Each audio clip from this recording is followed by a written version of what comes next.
Goes to the Golden Gate by Kurt Jason. Chapter 1. I always like the way the fog rolls over Mount Tamalpais in the wee hours of the morning. It reminds me of dry ice rolling off a stage, down onto the floor and on the crowd up front watching the show. It doesn't happen every morning, but when the fog rolls in, I like to watch. Reminds me of the first time I saw it almost 30 years ago. I was an 18-year-old kid from Iowa, a sailor in the Navy, making out with a beautiful Swedish girl I met from the Golden Gate Bar and Grill that night down in the Triangle Bars area of San Francisco. We closed the bar and drove in her little truck to the Marin side of the Golden Gate, parked at the lookout, and I was giving it my best to help her out of her clothes.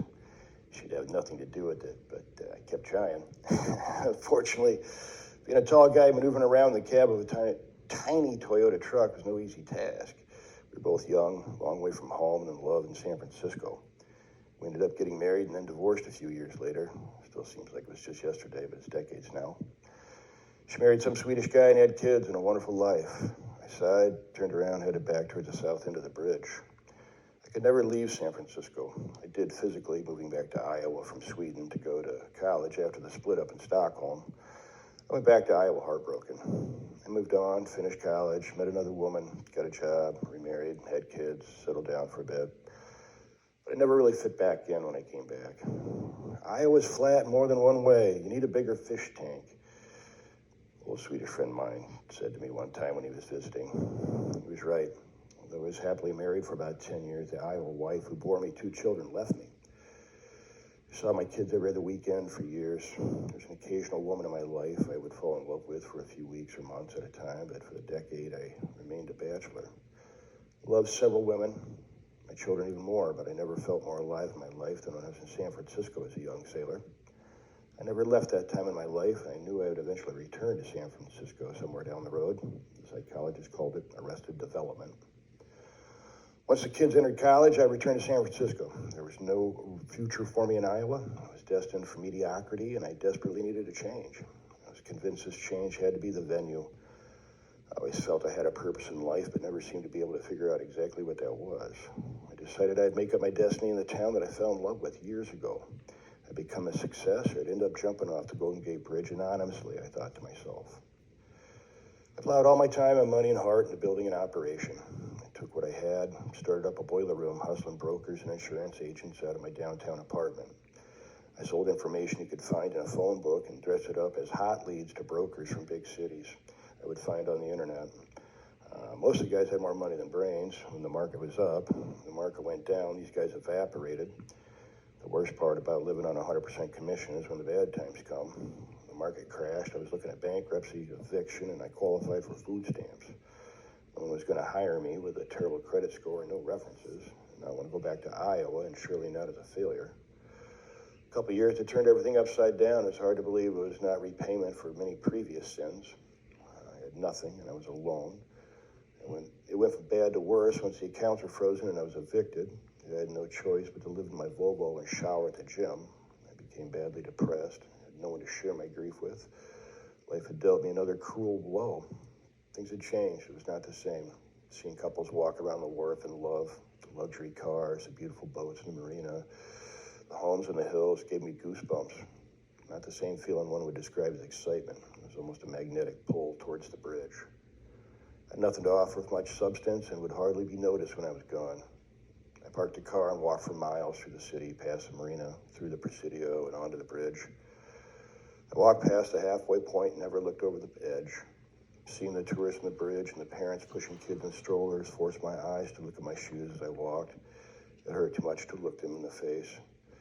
It was that feeling of worthlessness and having no future that drove me to jump. I couldn't face living in my car any longer. I did have a term life insurance policy for $250,000 that was enforced, though. Kids would need money for college, and having a deadbeat dad was not the plan when they were brought into the world. I was walking my head down crying when I suddenly stopped. I said, fuck it. It took me about 3 years. I did make a small fortune, then I lost it in a risky proposition, and now it was time to end it. Jumped over the railing, stepped out without looking down. I knew it was a mistake immediately. I heard a woman scream as I began to fall. It felt like a roller coaster going straight down, and it kept getting faster and faster. I remember the water coming closer and closer, and I began to pray. And I don't remember exactly what I was praying for, other than screaming, I don't want to die. I knew knew from the Navy, if you ever were to abandon ship, you keep your eyes towards the horizon, keep your head up and your feet down. If you look at your feet in the water below, your head will tilt your body forward and you'll not land feet first. It must have worked because I saw Alcatraz just before I hit the water, feet first. I plunged several feet below the surface, being turned about in the water with the force strong enough to tear my clothes off. My arms and legs felt like they were ripped off my torso as I tossed and turned underwater. I cried out and opened my eyes. I saw my bubbles going up. I started to climb in the water. Made a few painful strokes upwards, but I knew I was never going to make it. I could see the water getting lighter. Not sure how many strokes I made, but I don't remember making it out of the water. I next remember hovering above the boat, about 50 feet, with a view that seemed almost panoramic and allowed me to zoom in without moving around while I watched what happened below. There was an older guy in his 50s who turned out to be a well-respected cardiologist in San Francisco. He saw the whole thing while catching some sun from his deck chair on the deck of his boat. I landed about 10 feet from the deck chair on the port side and just barely missed him. He looked at the bridge and looked down at me and back into the water, and when my lifeless body made it to the surface, he jumped in and began giving me mouth-to-mouth resuscitation in 54-degree seawater. As soon as he put his lips to mine, I went from watching from above to choking in the water in less than 1 second. I knew exactly what had just happened. The guy's wife threw a couple life jackets over the side, managed to get a line out in the water her husband grabbed a hold of. He pulled me back to the aft of his boat, and I waited there naked in the water in pain. I tasted blood, saw blood on the guy's face too. My nose was bleeding. It was so humiliating, hanging naked and floating behind the beautiful boat. I clung to the ladder as the guy and his wife secured my life vest to the boat with a line. I laid there floating in silence, looking at the sky until the Coast Guard rescue boat came alongside in a matter of minutes. I couldn't say anything. I can't even look at the guy and say thank you for saving my life. I was taken to San Francisco General Hospital by ambulance and examined in the emergency room. Other than bloodshot eyes and a bloody nose, I was miraculously unscathed from the fall. There was not even bruising or ligament damage. I got down from the examination table and was escorted to the psychiatric unit for about a week. I told them why I did it, and they did their best to tell me how bright my future was and all the wonderful things life had to offer. About a week later, I was discharged and back on the street in some donated clothes and $20 I was given by a nurse for a dinner. It was quite a generous act by a nurse named Teresa, who was often caring for me at my bedside. I knew that she knew I jumped off the bridge from her reports. As a nurse in a psychiatric unit in downtown San Francisco, I'm sure she'd seen her share of bizarre human oddities, but she did give me the money, and indeed it had to be against the rules. I had literally nothing, so I agreed to accept the money. I walked out of the hospital after about a week with nothing more than a phone number from some Catholic shelter for the homeless that was given to me, and the $20 stuffed in the front pocket of some donated jeans I was given that were also way too short. I walked a few blocks around the hospital and then found a bench at the bus stop in front of the doors I originally walked out of. I decided to take a seat and try to figure out what to do next. I sat there a few moments collecting my thoughts when I was interrupted by the bus pulling up to the stop. I looked up as the bus had stopped directly in front of me on the bench, and the doors pulled open. A burly-looking black guy driving the bus was wearing mirrored sunglasses. Looked right at me and said, "Get on." I looked over each shoulder, and I was the only one at the stop. I shrugged my shoulders, got up, stepped on the bus. I reached in my pocket with a 20 to give to the driver for change and realized there was no fare meter. "How much did it cost for the bus ride?" I asked the driver. "Don't worry about it. It's in the back," the driver said without even looking at me. Back towards the seat in the bus, it was empty, except for one single old guy in a raincoat sitting in the back. I looked back at the driver. He paid no attention to me and pulled the bus out into traffic. I held the handrail above me, steady myself back to the back of the bus, into the seats across from the blind guy. "You should not have jumped from the bridge," the blind guy said in a deep bass voice as he turned his face to me, almost as if he could actually see me when I was speaking. There's no way this guy could know about the bridge, I thought to myself. "Excuse me, what are you talking about?" I replied. "I might not see very well, but my vision's accurate. What you fail to do is think about everyone else. Life's not about you as much as it may seem that way. I understand you wanting to stop your suffering, but in comparison to many, this was a selfish act. This act cost you your life." He answered directly without hesitation. "Who are you?" I asked. I thought for a second this guy might have been a doctor or nurse in a hospital I had forgotten about, was now giving me a speech on the bus. He chance of this guy recognizing me or saying something, even if he did recognize me, is close to impossible. You'll know more in due time. What's important for you to understand now is you did not live from your junk. You clearly asked God for help before you hit the water. Indeed, your prayer was received. You'll now begin your life as a ghost in repayment for the divine intervention. He tilted his head and continued to stare directly at me with the dark, oversized sunglasses hiding his eyes. That's crazy. I don't know how you figured out about the bridge and all, but I just spent the last week in a hospital very much alive. If I would have died, they would have put me in the morgue and not discharged me, I replied.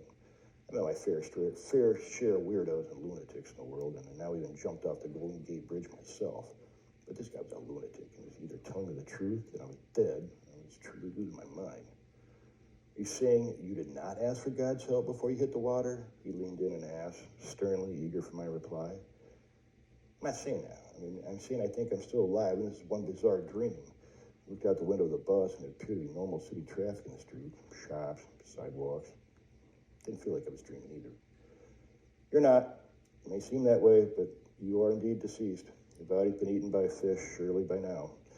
You can and will verify this yourself a few times, as all of us do, but what you'll find out in short order is that indeed you are now a living ghost. He said confidently, leaned back in his seat.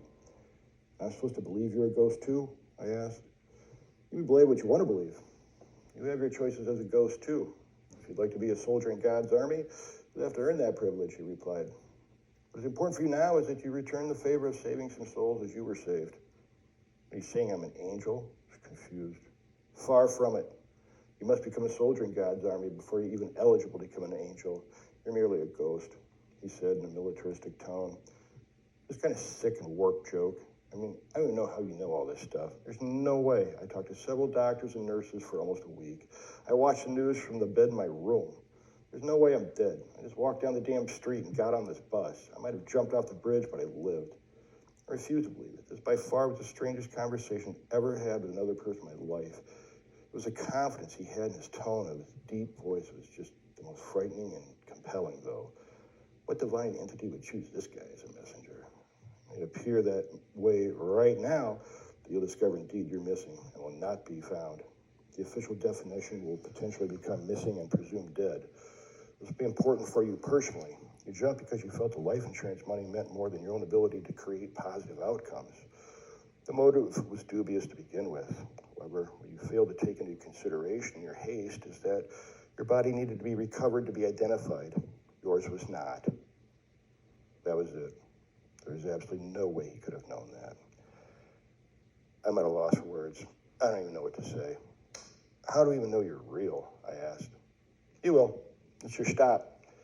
He said as the doors in the back of the bus opened and the bus came to a stop, turned his head forward, looked towards the driver. I shook my head, stood up, made my way to the door.